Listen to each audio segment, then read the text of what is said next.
We are playing a game. And the game runs like this. The only thing you really know is what you can put into words.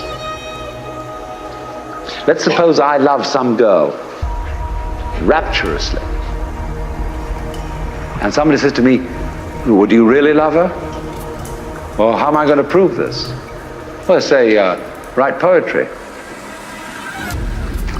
Tell us all how much you love her, then we'll believe you. So if I'm an artist and I can put this into words and convince everybody that I've written the most ecstatic love letters ever written, they say, all right, okay, we'll admit it, you really do love her. But supposing you're not very articulate, are we going to tell you you don't love her? Surely not. You don't have to be Heloise and Abelard to be in love. So the whole game that our culture is playing is that nothing really happens unless it's in the newspaper. So when we are at a party and there's a great party, somebody said, it's too bad there wasn't a tape recorder. And so our children begin to feel that they don't exist authentically unless they get their names in the papers. And the fastest way of getting your name in the papers is to commit a crime. And then you'll be photographed, then you'll appear in court, then everybody will notice you. It really happened if it was recorded. In other words, if you shout and there doesn't come back an echo, it didn't happen. Well, that's a real hang-up. It's true, there's fun with echoes. We all like singing in the bathtub because there's more resonance there. And when we play a musical instrument like a violin or a cello, it has a sounding box because that gives resonance to the sound. And in the same way, the cortex of the human brain enables us when we are happy to know that we are happy. And that gives a certain resonance to it. If you're happy and you don't know you're happy, there's nobody home. But this is the whole problem for us. Several thousand years ago, human beings evolved the system of self-consciousness. And they knew. There was a young man who said, though, it seems that I know that I know. What I would like to see is the eye that knows me when I know that I know that I know. You see? And this is the human problem. We know that we know. And so there came a point in our evolution when we didn't guide life by just trusting our instincts and had to think about it and had to purposely arrange and discipline and push our lives around in accordance with foresight and words and systems of symbols, accountancy, calculation, and so on. And then we worry. Once you start thinking about things, you worry as to whether you've thought enough. Did you really take all the details into consideration? Was every fact properly reviewed? And by Jove, the more you think about it, the more you realize that you really couldn't take everything into consideration because all the variables in any human decision are incalculable. So you get anxiety. And this, though, also, this is the price you pay for knowing that you know, for being able to think about thinking, to feel about feeling. And so you're in this funny position. Now then, do you see that this is simultaneously an advantage and a terrible disadvantage? What has happened here is that by having a certain kind of consciousness, a certain kind of reflexive consciousness, being aware of being aware, being able to represent what goes on fundamentally in terms of a system of symbols, such as words, such as numbers. You put, as it were, two lives together at once, one representing the other. The symbols representing the reality, the money representing the wealth. And if you don't realize that the symbol is really secondary. It doesn't have the same value. You know, people go to the supermarket and they get a whole cartload of goodies and they drive it through, and then the clerk fixes up the counter and this long tape comes out. And you say, $30, please. And everybody feels depressed. Because they give away $30 worth of paper, but they've got a cartload of goodies. And they don't think about that. They think they just lost $30. But you've got the real wealth in the cart. All you parted with was the paper. Because the paper in our system becomes more valuable than the wealth. It represents power, potentiality, whereas the wealth, you think, oh well, that's just necessary. You've got to eat. Well, I mean, that's to be really mixed up. So then, if you awaken from this illusion and you understand that black implies white, self implies other, life implies death, or shall I say, death implies life,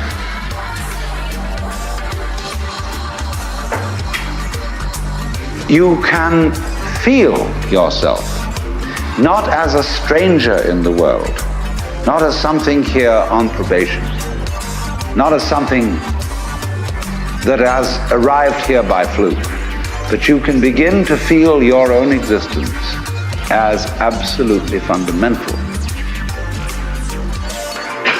What you are basically, deep, deep down, far, far in,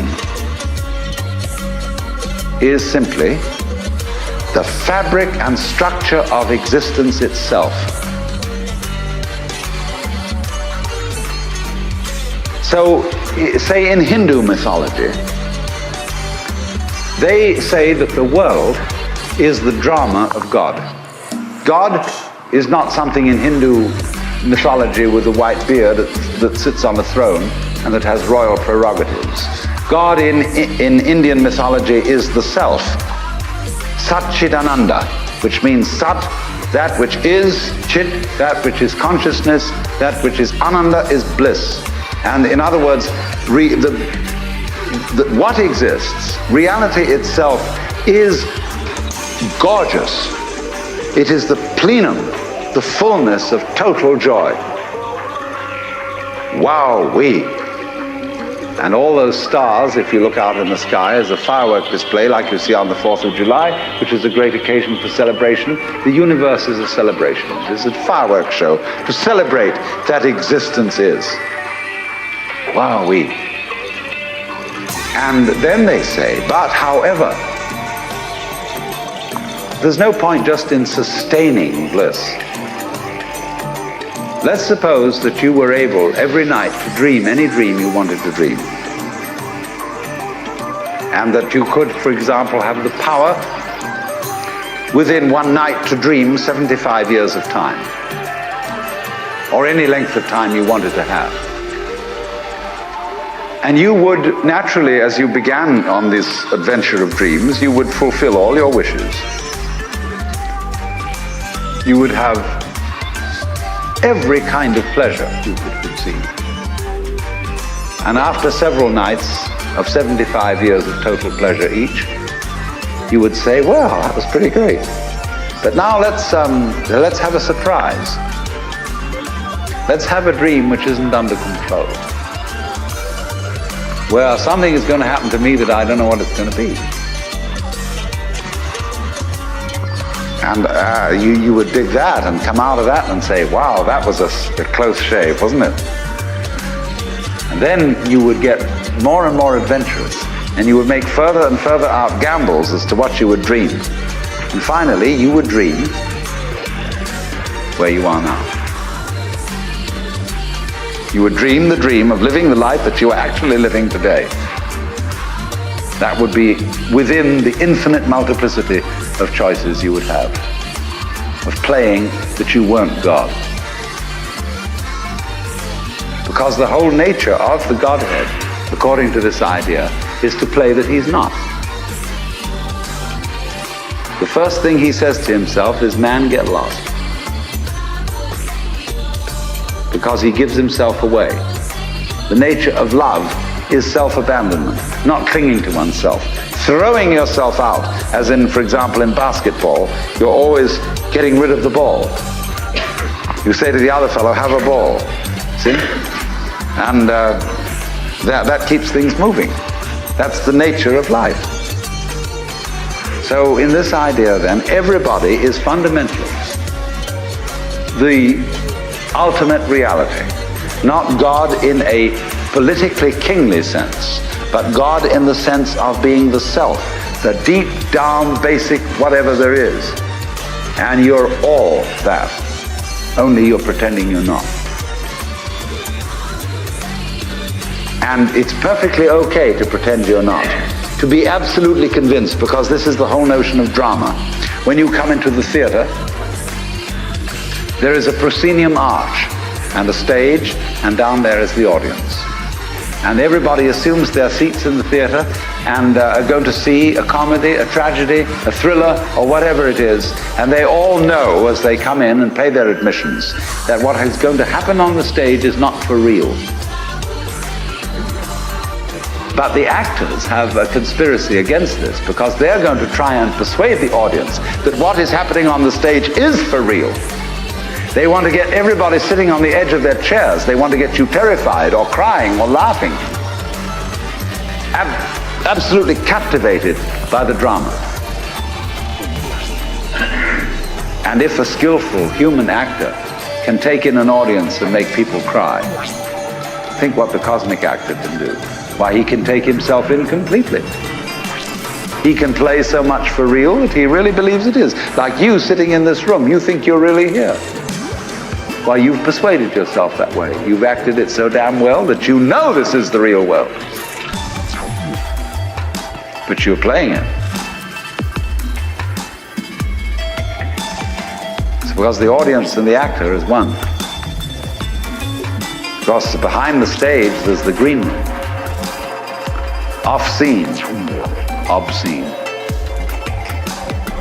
where the actors take off their masks. Do you know that the word person means mask? The persona, which is the mask worn by actors in Greco-Roman drama, because it has a megaphone-type mouth which throws the sound out in an open-air theater. So per, through, sona, what the sound comes through, that's the mask. How to be a real person. How to be a genuine fake. A mask. So the dramatis personae at the beginning of a play is the list of masks that the actors will wear. And so in the course of forgetting that this life is a drama, the word for the role, the word for the mask has come to mean who you are genuinely. The person. The proper person. Incidentally, the word parson is derived from the word person. Person of the village. Person around town, parson. Funny. So anyway then, this is a drama.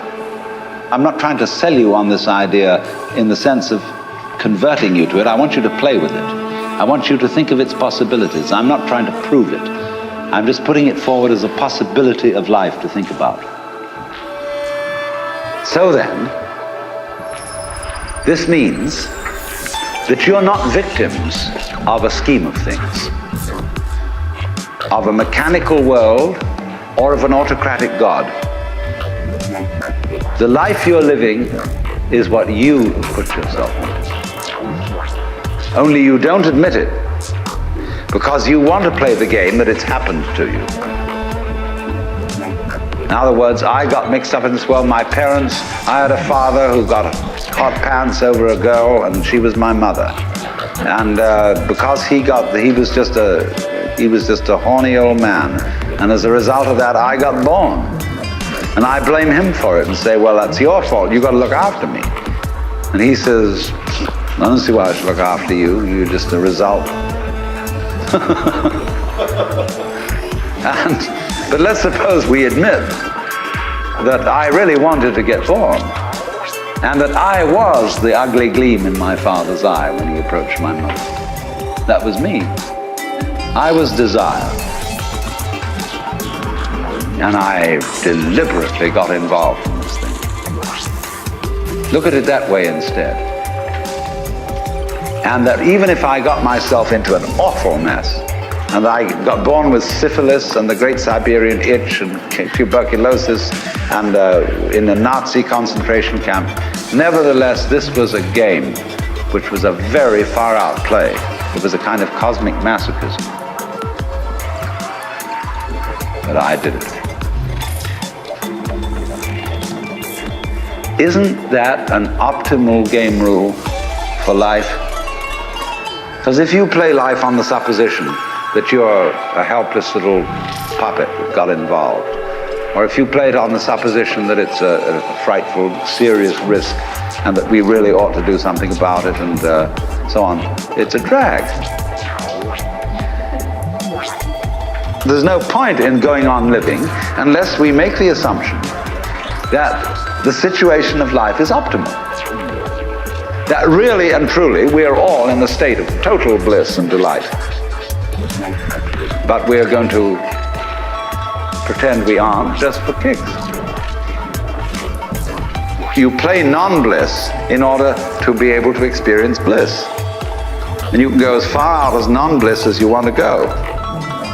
And when you wake up, it'll be great. You know, you can slam yourself on the head with a hammer because it's so nice when you stop.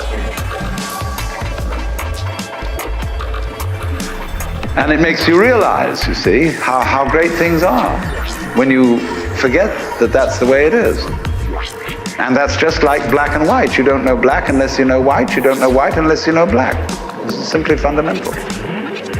So then, here's the drama.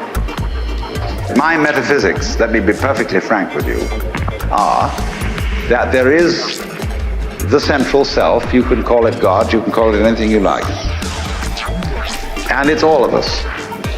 It's playing all the parts of all beings whatsoever, everywhere and anywhere.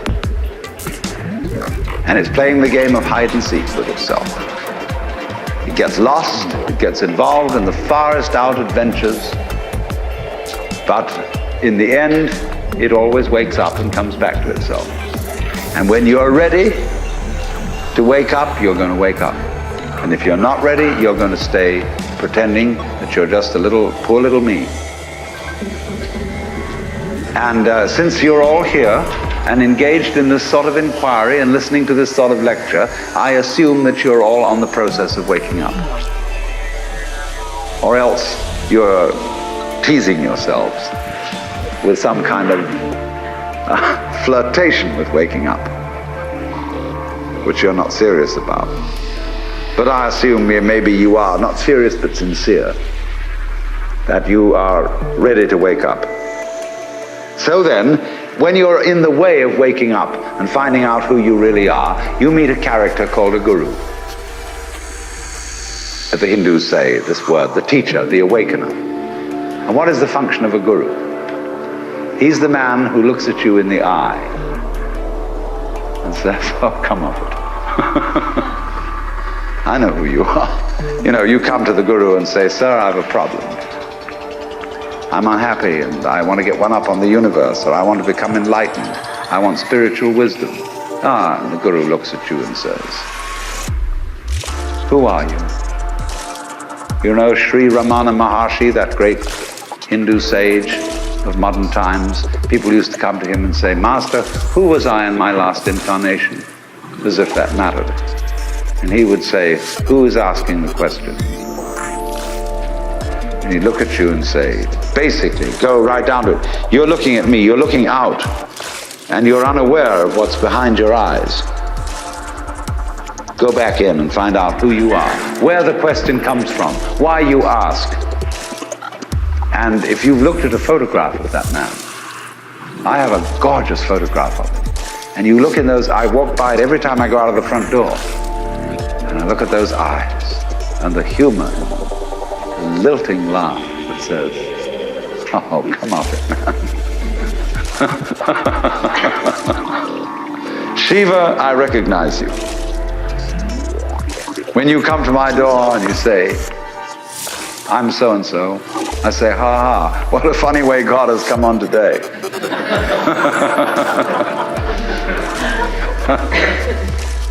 There are all sorts of tricks, of course, that gurus play. They say, well, we're going to put you through the mill. And the reason they do that is simply that you won't wake up until you feel you've paid a price for it. In other words, the sense of guilt that one has, or the sense of anxiety, is simply the way one experiences keeping the game of disguise going on. Do you see that? Supposing you say, I feel guilty. Christianity makes you feel guilty for existing.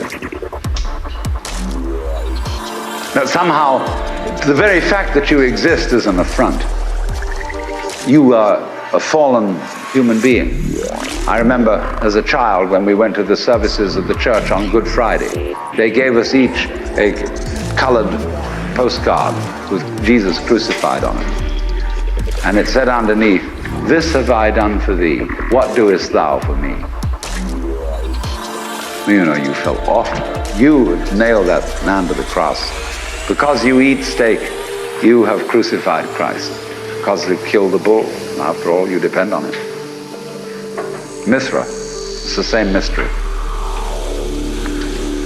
And what are you going to do about that? This have I done for thee, what doest thou for me? You feel awful that you just exist at all. But that sense of guilt is the veil across the sanctuary. Don't you dare come in. In order to, in all mysteries, when you're going to be initiated, there's somebody saying, don't you come in. You've got to fulfill this requirement, and this requirement, and this requirement, and this requirement. Then we'll let you in. And so you go through the mill.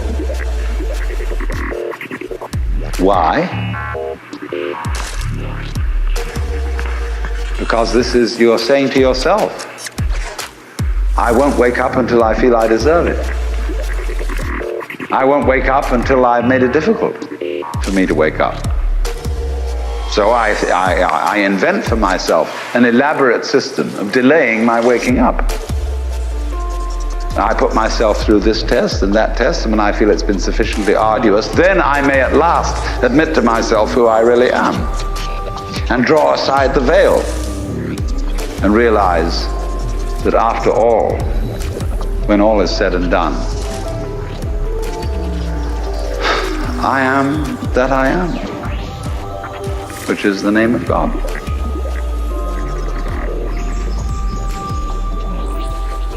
And when it comes to it, that's really rather funny. They say in Zen, when you attain Satori, nothing is left to you at that moment but to have a good laugh. But naturally, all masters, Zen masters, yoga masters, every kind of master, puts up a barrier and says to you,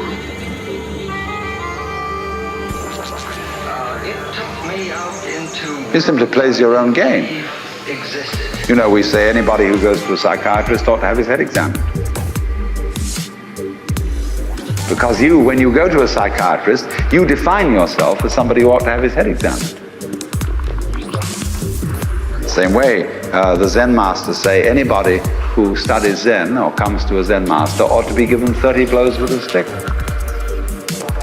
Because he was stupid enough to pose the question that he had a problem. But you're the problem. You put yourself in this situation. So it's a question fundamentally. Do you define yourself as a victim of the world or as the world? You can define yourself. You see, if you identify you with what you call the voluntary system of the nerves and say, only that's me, and that's really a rather limited amount of my total performance, what I do voluntarily, then you've defined yourself as the victim in the game. And so you are able to feel that life was a trap. Something else, whether it was God or whether it was fate or whether it was the big mechanism, the system, imposed this on you. And you can say, poor little me. But you can equally well, and with just as much justification, define yourself not only as what you do voluntarily, but also what you do involuntarily. That's you too. Do you beat your heart or don't you? Or does it just happen to you? And if you define yourself as the works, then nobody's imposing on you. You're not a victim. You're doing it. Because you can't explain how you do it in words, because words are too clumsy. And it takes too long to say. You get bored with it. But actually, then you can say, with gusto, I am responsible for this life. Whether comedy or tragedy, I did it. And it seems to me that that is a basis for behavior and going on, which is more fundamentally joyous and profitable and great than defining ourselves as miserable victims or sinners or what have you.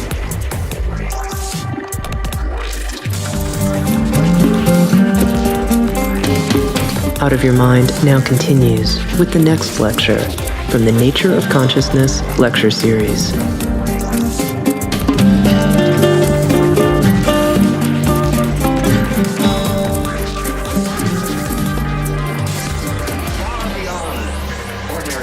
I was discussing an alternative myth to the ceramic and fully automatic models of the universe.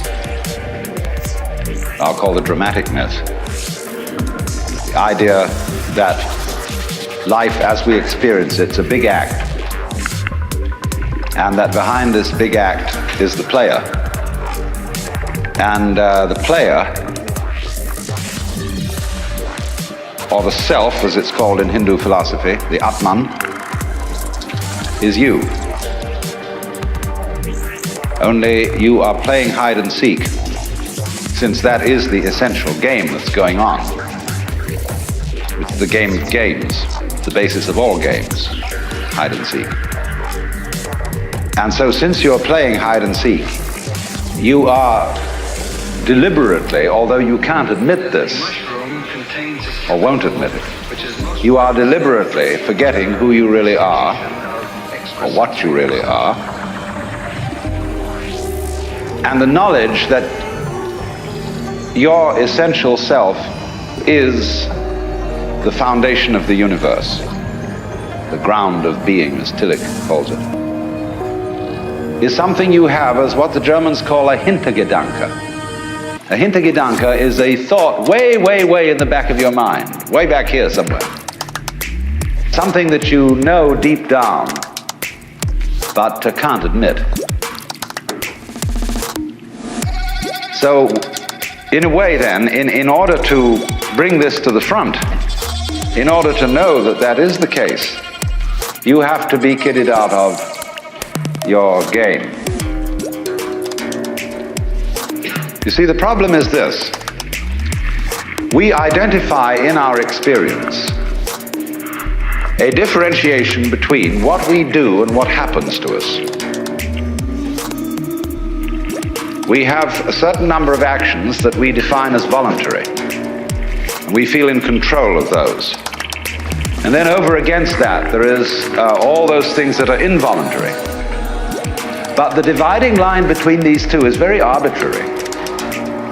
Because, for example, when you move your hand, you feel that you decide whether to open it or to close it.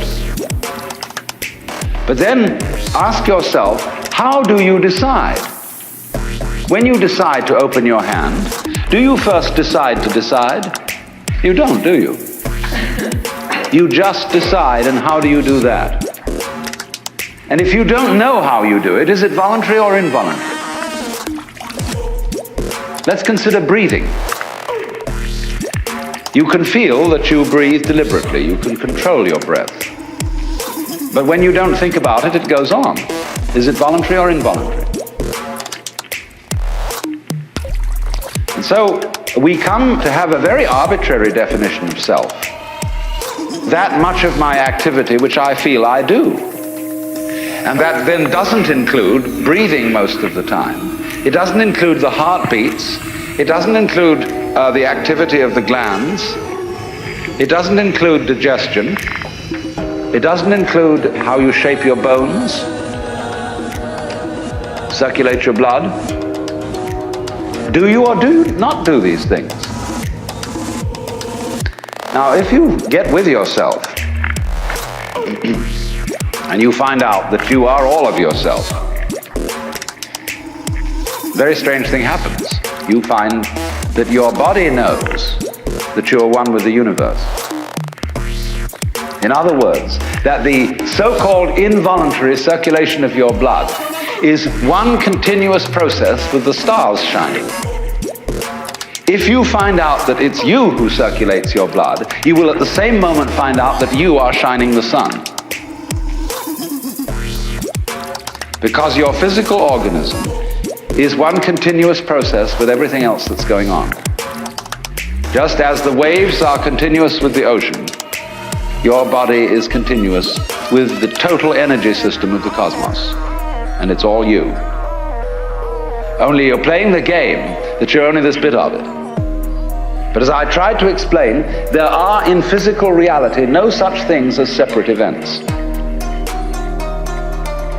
So then, remember also when I tried to work towards a definition of omnipotence. Omnipotence is not knowing how everything is done, it's just doing it. You don't have to translate it into language. Look, supposing when you got up in the morning, you had to switch your brain on. And you had to think and do as a deliberate process, waking up all the circuits that you need for active life during the day. Why, you'd never get done. Because you have to do all those things at once. How can a centipede control 100 legs at once? Because it doesn't think about it. And so in the same way, you are unconsciously performing all the various activities of your organisms. And you are creating. Only unconsciously isn't a good word, because it sounds sort of dead. Superconsciously would be better. If the universe began in the past, Give it a plus rather than a minus. Because what consciousness is simply a sort of specialized form of awareness. When you look around the room, you are conscious of as much as you can notice. And you see an enormous number of things which you don't notice. If, for example, I look at a girl here and somebody asks me later, what was she wearing? I may not know, although I've seen, because I didn't attend. But I was aware, you see. And perhaps if I could, under hypnosis, be asked this question, where I would get my conscious attention out of the way through being in the hypnotic state, I could recall what dress she was wearing. So then, just in the same way as you don't focus your attention on how you make your thyroid gland function, so in the same way you don't have any attention focused on how you shine the sun. So then, let me connect this with the problem of birth and death, which puzzles people enormously, of course. Because in order to understand what the self is, you have to remember that it doesn't need to remember anything. Just like you don't need to know how you work your thyroid gland.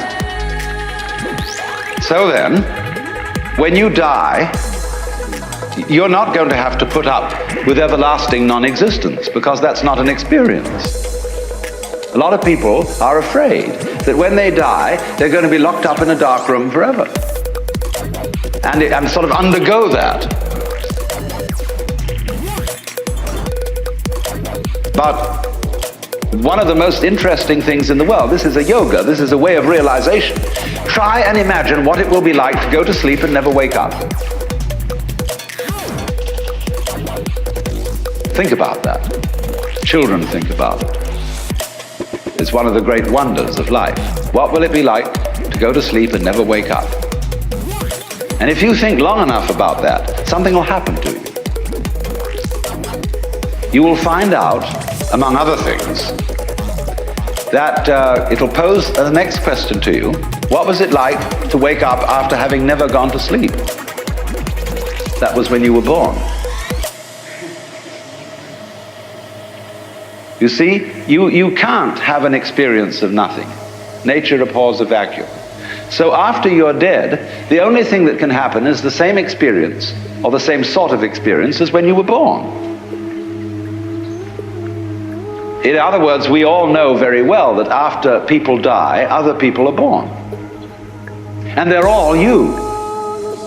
Only you can only experience it one at a time. Everybody is I. You all know you are you. And wheresoever beings exist throughout all galaxies, it doesn't make any difference. You are all of them. And when they come into being, that's you coming into being. You know that very well. Only you don't have to remember the past.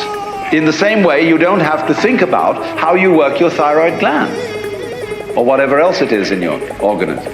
You don't have to know how to shine the sun. You just do it. Like you breathe. Doesn't it really astonish you that you are this fantastically complex thing? And that you're doing all of this and you never had any education in how to do it? You never learned, but you're this miracle? Well, the point is that from a strictly physical, scientific standpoint, this organism is a continuous energy with everything else that's going on. And if I am my foot, I am the sun. Only we've got this little partial view. We've got the idea that no, I'm just something in this body. The ego. That's a joke. The ego is nothing other than the focus of conscious attention. It's like a radar on a ship. The radar on a ship is a troubleshooter. Is there anything in the way? And conscious attention is a designed function of the brain to scan the environment, like a radar does, and note for any trouble-making changes. But if you identify yourself with your troubleshooter, then naturally you define yourself as being in a perpetual state of anxiety. And the moment we cease to identify with the ego and become aware that we are the whole organism, you realize as the first thing how harmonious it all is. Because your organism is a miracle of harmony. All this thing functioning together. Even those corpuscles and creatures that are fighting each other in the bloodstream and eating each other up. If they weren't doing that, you wouldn't be healthy. So what is discord at one level of your being is harmony at a higher level. And you begin to realize that, and you begin to be aware too that the discords of your life and the discords of people's life, which are a fight at one level, at a higher level of the universe, are healthy and harmonious. And you suddenly realize that everything that you are and do is at that level as magnificent and as free of any blemish as the patterns in waves, the markings in marble, the way a cat moves, and that this world is really okay. It can't be anything else, because otherwise it couldn't exist. But the reality underneath physical existence, or which really is physical existence, because in my philosophy there's no difference between the physical and the spiritual. These are absolutely out-of-date categories. It's all process. It isn't stuff. on the one hand and form on the other. It is pattern. Life is pattern. It is a dance of energy. So I will never invoke spooky knowledge. That is to say that I've had a private revelation or that I have sensory vibrations going on a plane which you don't have. Everything is standing right out in the open. And it's just a question of how you look at it. So you do discover, when you realize this, the most extraordinary thing to me that I never cease to be flabbergasted at whenever it happens to me. Some people will use a symbolism of the relationship of God to the universe, wherein God is, say, brilliant light, only somehow veiled, hiding underneath all these forms that you see as you look around you. So far, so good. But the truth is funnier than that. It is that you are looking right at the brilliant light now. That the experience you are having, which you call ordinary everyday consciousness, pretending you're not it, that experience is exactly the same thing as it. There's no difference at all. And when you find that out, you laugh yourself silly. That's the great discovery. In other words, when you really start to see things, and you look at an old paper cup, and you go into the nature of what it is to see, what vision is, or what smell is, or what touch is, you realize that that vision of the paper cup is the brilliant light of the cosmos. Nothing could be brighter. 10,000 suns couldn't be brighter. Only they're hidden in the sense that all the points of the infinite light are so tiny when you see them in the cup. They don't blow your eyes out. But it is actually, see, the source of all light is in the eye. If there were no eyes in this world, the sun would not be light. You evoke light out of the universe. In the same way, you, by virtue of having a soft skin, evoke hardness out of wood. Wood is only hard in relation to a soft skin.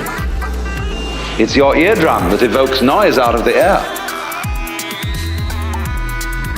You, by being this organism, call into being the whole universe of light and color and hardness and heaviness and everything, you see?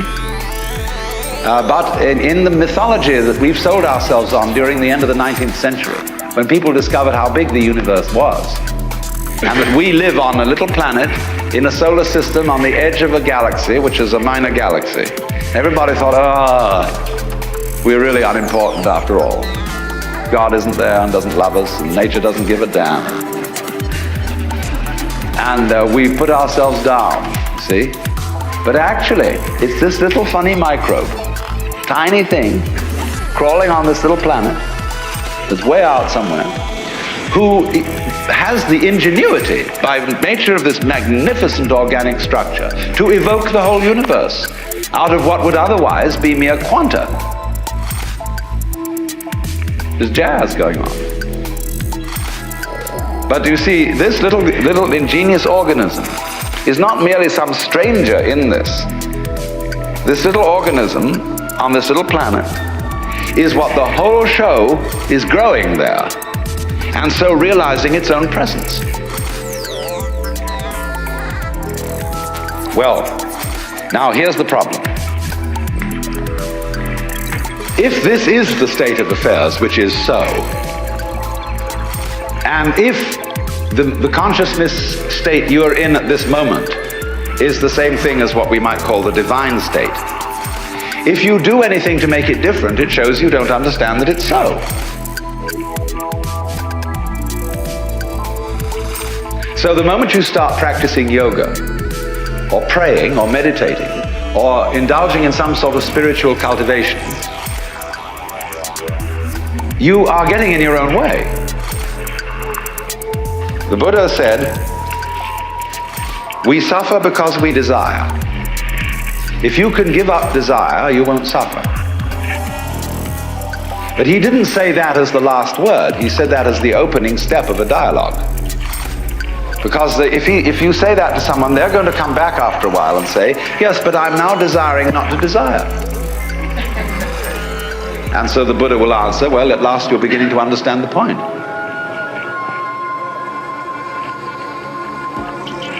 Because you can't give up desire. Why would you try to do that? It's already desire. So in the same way, you say, you ought to be unselfish, or to give up your ego. Let go, relax. Why do you want to do that? Just because it's another way of beating the game, isn't it? But the moment you see you hypothesize that you are different from the universe, you want to get one up on it.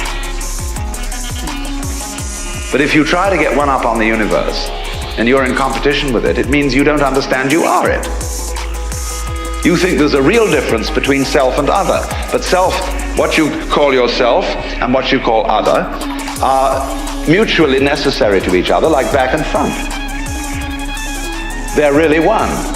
But just as a magnet polarizes itself in north and south, but it's all one magnet, so experience polarizes itself as self and other, but it's all one.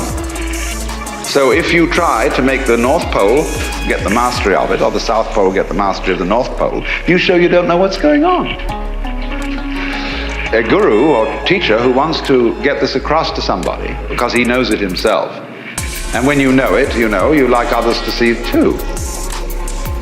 So what he does is he gets you into being ridiculous harder and more assiduously than usual. In other words, if you are in a contest with the universe, he's going to stir up that contest until it becomes ridiculous.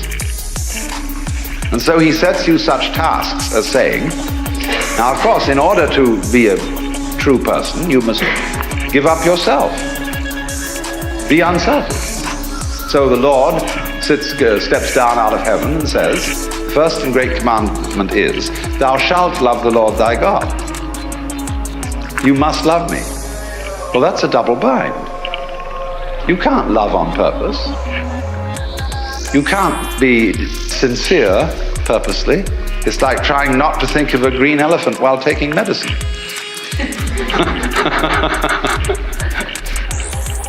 But if a person really tries to do it, so, you know, this is where Christianity is rigged, you should be very sorry for your sins. And though everybody knows they're not, but they think they ought to be, and so they go around trying to be penitent or trying to be humble.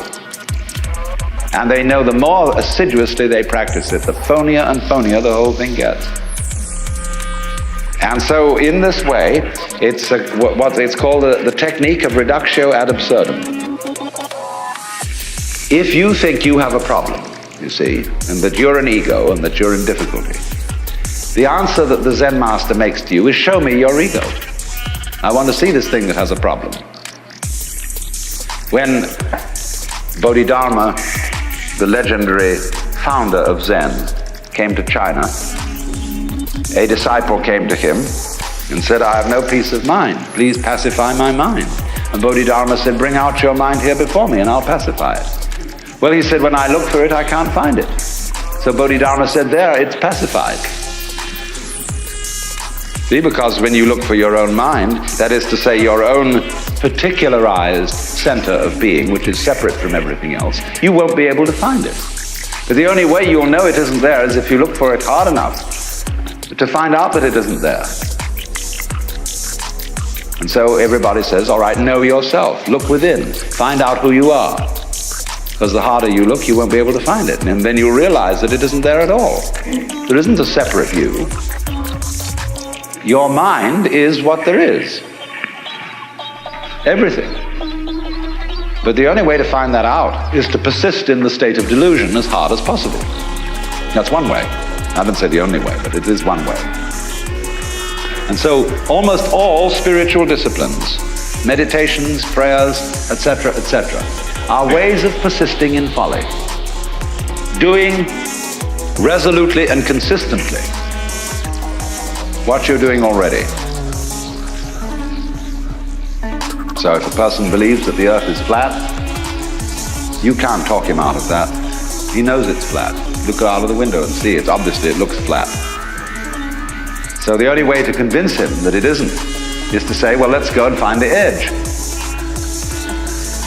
And in order to find the edge, you've got to be very careful not to walk in circles, so you'll never find it that way. So we've got to go consistently in a straight line, due west, along the same line of latitude. And eventually, when we get back to where we started from, you've convinced the guy that the Earth is round. But that's the only way that'll teach him. Because people can't be talked out of illusions. But now there is another possibility, however. But this is more difficult to describe. Let's say we take as the basic supposition, which is the thing that one sees in the experience of Satori or awakening or whatever you want to call it, that this now moment in which I'm talking and you're listening is eternity. That although we have somehow conned ourselves into the notion that this moment is rather ordinary and that we may not feel very well and that we're sort of vaguely frustrated and worried and so on, and that it ought to be changed. This is it. So you don't need to do anything at all. But the difficulty about explaining that is that you mustn't try not to do anything, because that's doing something. And how to explain that? Because there's nothing to explain. It is the way it is now, you see?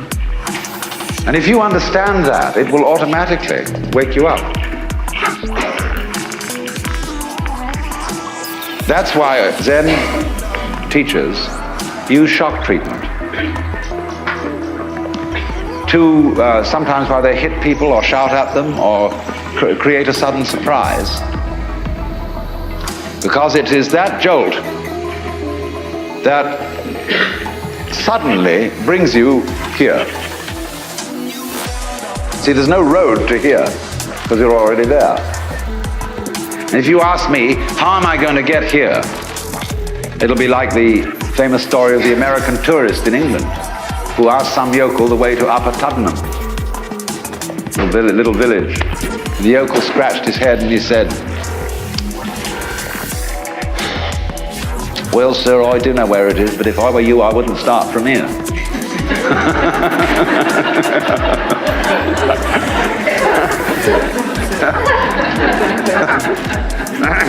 So you see, when you ask, how do I attain the knowledge of God? How do I attain nirvana, liberation?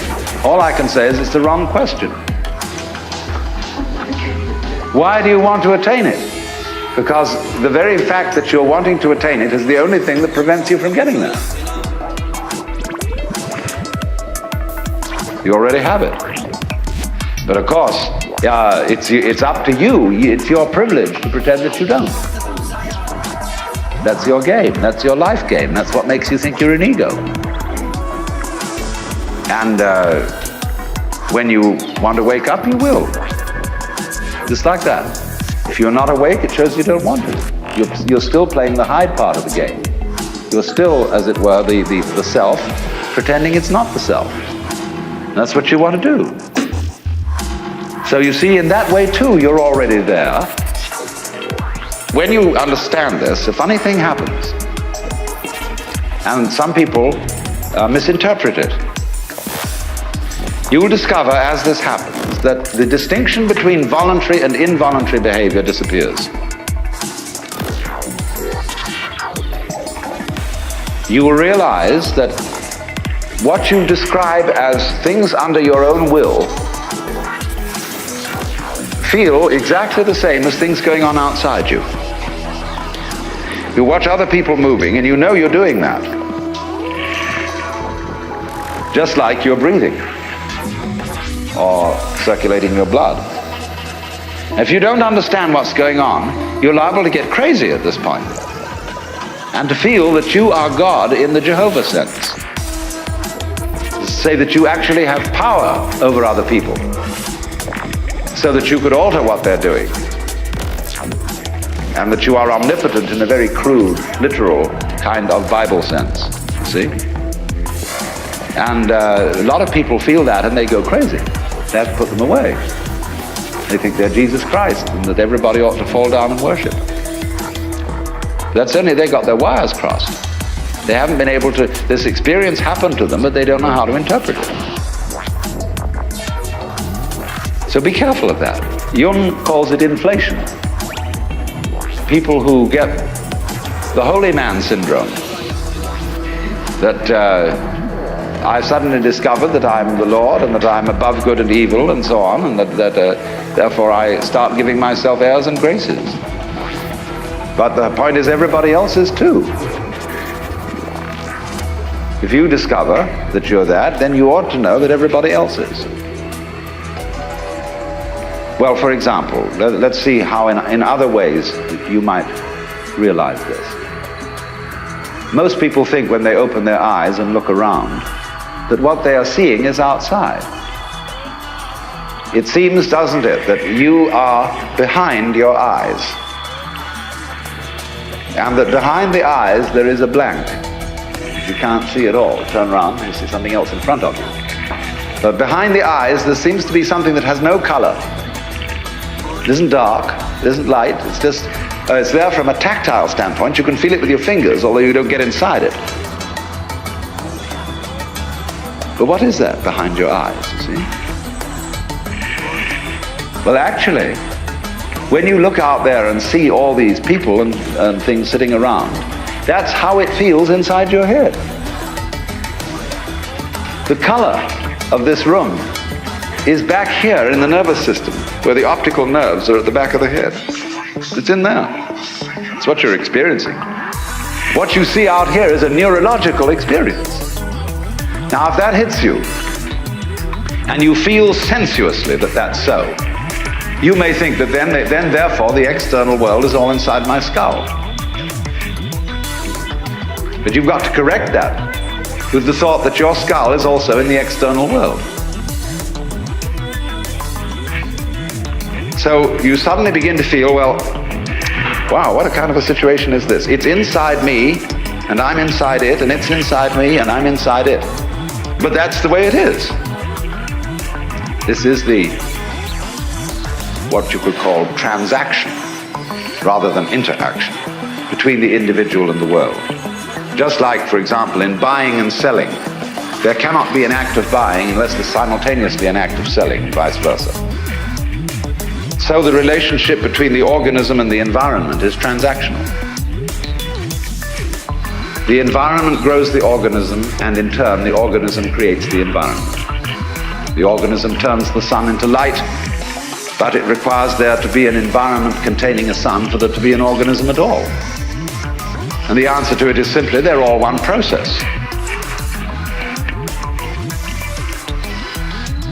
And it isn't that organisms by chance came into this world, but it rather that this world is the sort of environment which grows organisms. It was that way from the beginning. Just in the same way, the organisms may in time have arrived in the scene or out of the scene later than the beginning of the scene. But from the moment it went bang in the beginning, if that's the way it started, organisms like us sitting here, were involved in it. You see, look here, let's take the propagation of an electric current. I can have an electric current running through a wire that goes all the way around the earth. And here we have our power source. Here we have a switch. All right. Here's the positive pole. Here's the negative pole. Now, before that switch closes, the current doesn't exactly behave like water in a pipe. There isn't current here waiting to jump the gap as soon as the switch is closed. The current doesn't even start until the switch is closed from the positive pole. It never starts unless the point of arrival is there. Now, it'll take an interval for that current to get going, and circuit, if it's going all the way around the Earth. It's a long run. But the finishing point has to be closed before it will even start from the beginning. In a similar way, although in the development of any physical system, there may be billions of years between the creation of the most primitive form of energy and then the arrival of intelligent life. That in billions of years is just the same thing as the trip of the current round the wire. It takes a little time. But it's already implied. It takes time for an acorn to turn into an oak. But the oak is already implied in the acorn. And so in any lump of rock floating about in space, there is implicit human intelligence. Sometime, somehow, somewhere. They all go together. So don't differentiate yourself and stand off against this and say, I am a living organism in a world made of a lot of dead junk, rocks and stuff. It all goes together. Those rocks are just as much you as your fingernails. You need rocks. What are you going to stand on? What I think, awakening really involves is a re-examination of our common sense. We've got all sorts of ideas built into us which seem unquestioned, obvious, and our speech reflects them. Commonest phrases. Face the facts, as if they were outside you. As if life was something you simply encountered as a foreigner. Face the facts.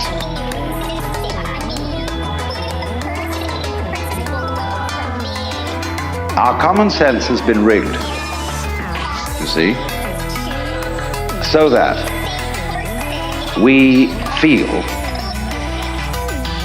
strangers and aliens in this world. And this is terribly plausible.